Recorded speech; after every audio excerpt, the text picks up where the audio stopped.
Hi, I'm Joe, and if you're a fan of Star Trek, I'm here to wish you a happy First Contact Day. Within the Star Trek universe, First Contact Day is April 5th, 2063, which is supposedly the day that someone from Earth first broke the warp speed barrier in space and therefore attracted the attention of other species, and the Vulcans came down to Earth to make first contact with humans. So today, I am going to show you models of 3 ships within the Star Trek universe that were all launched before April 5th, 2063 in that timeline. And if you look at these and think, those look like pretty obscure ships, you would be absolutely right, and I doubt that we will ever again see any brick building model of these 3 ships. So I'll go ahead and start in chronological order of when those ships appeared within the Star Trek universe. Here we have the SS Botany Bay, which is best known as being the ship that introduced us to what I believe is the greatest villain in Star Trek, Khan.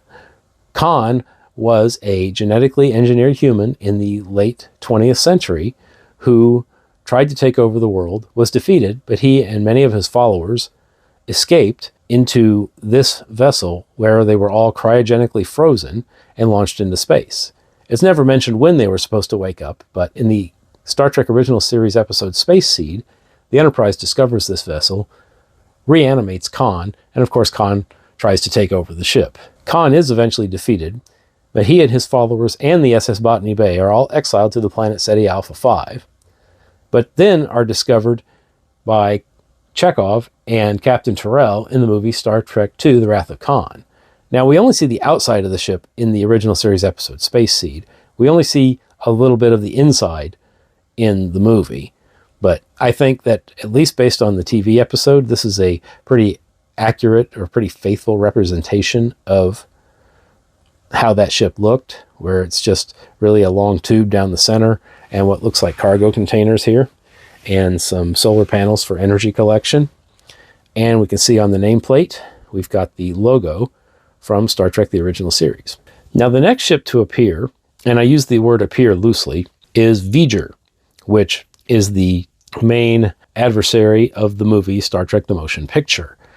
And the reason I use the term loosely is in the original cut of the motion picture, we never really see the entire V'ger vessel from the outside. All we really see is a cloud, and we see the Enterprise flying through various chambers of this immense vessel. And we don't really get a very good look at it until about the end of the movie in the remastered version, or the director's cut version, that was released in, I think, 2001.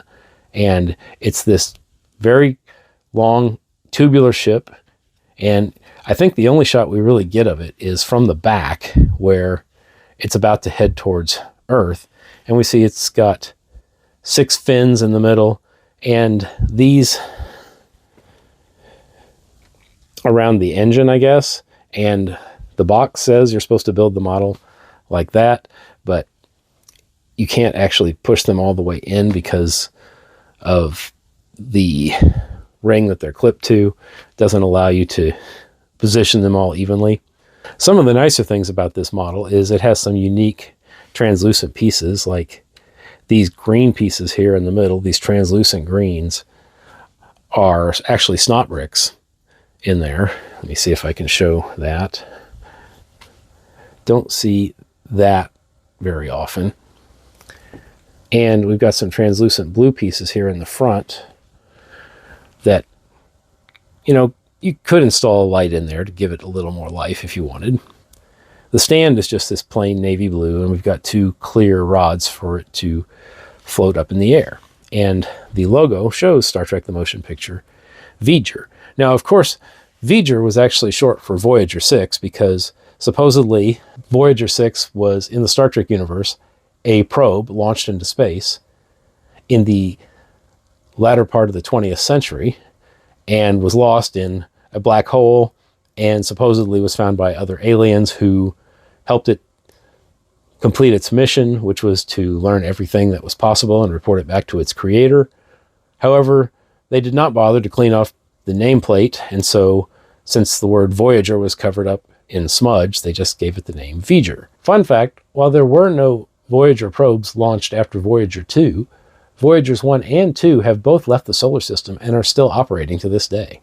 And finally, from the movie Star Trek First Contact, we have the Phoenix, which I'm showing displayed like this because I think this is the way it looks best. Here is actually how it's supposed to display on the stand, which is okay, but I think it displays best when you can see those small nacelles sticking out of it.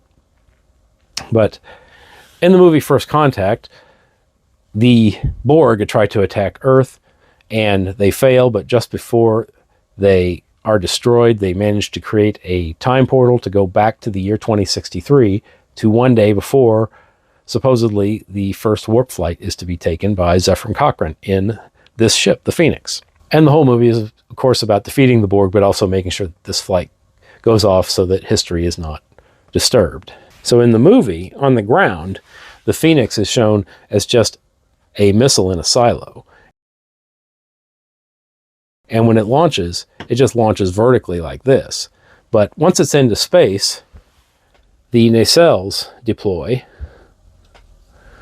and this model has that function. One thing it does not do is, in the movie, you see side panels being blown off the side of the ship. This does not have any side panels. It just has the nacelles, which you can show either folded in or folded out. And this is what enables the warp drive to take off.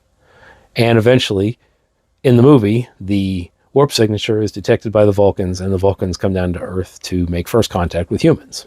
So I'm not so sure about the Starfleet logo as the base, because at the time that the Phoenix launched, there was no knowledge of other species, or at least of other sentient alien species at the time, so there was no Starfleet. But we do have the logo here on the printed tile showing that this is the Phoenix, and it is from the movie Star Trek First Contact. Thank you for watching my video. I have a lot more Star Trek sets to build here in the near future, but until then, remember, today is a good day to build.